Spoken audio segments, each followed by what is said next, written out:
हिंदी कहानी महात्मा बुद्ध और आम्रपाली। एक बार की बात है, महात्मा बुद्ध अपने शिष्यों के साथ घूमते हुए वैशाली नगरी में पहुँचे।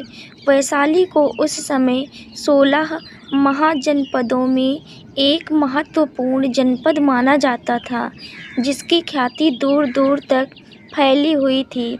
यह नगरी परम वैभवशाली और हर तरफ से संपन्न थी। महात्मा बुद्ध के आने की बात पूरे नगर में फैलते देर न लगी। जिसे जब पता चलता, वह तभी उनसे मिलने पहुंच जाता और उनके उपदेश सुनकर खुद को भाग्यशाली समझता। बुद्ध का चरित्र ही ऐसा प्रभावशाली था कि उनसे प्रभावित हुए बिना कोई नहीं रह सका। उस नगर की गणिका और राजनर्तकी आम्रपाली भी बुद्ध से मिलने की इच्छुक थी। वह खुद महात्मा बुद्ध के पास चलकर आई और उन्हें अपने घर भोजन के लिए आमंत्रित किया।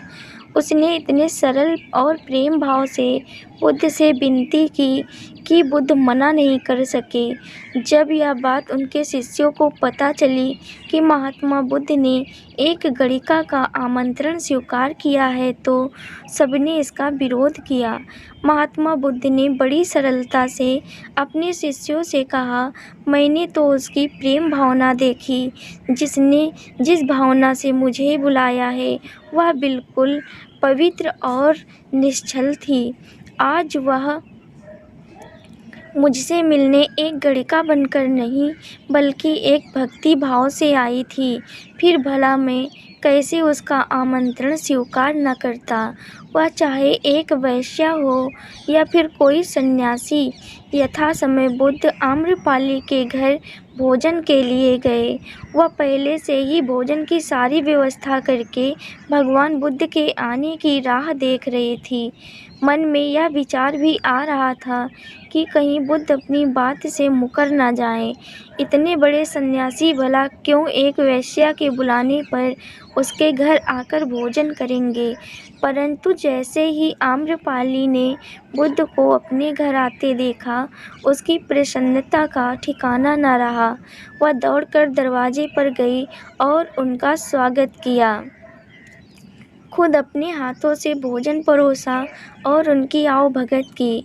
महात्मा बुद्ध के शिष्यों ने, जो उनके साथ आए थे, जब एक वेश्या को, जिसके कदमों में खुद सम्राट बिंबिसार से लेकर अजातशत्रु थे, पूरी वैशाली जिसके एक झलक पाने के लिए तरसती थी, उसे एक सन्यासी के लिए ऐसा व्यवहार करते देख बुद्ध के शिष्यों के मन में अपने गुरु के लिए सम्मान और ज़्यादा बढ़ गया।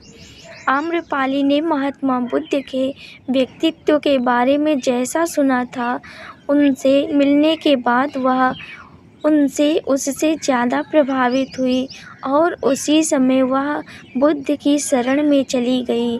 अपनी सारी संपत्ति वह बौद्ध मठ के नाम करके आजीवन भिक्षुणी बन गई।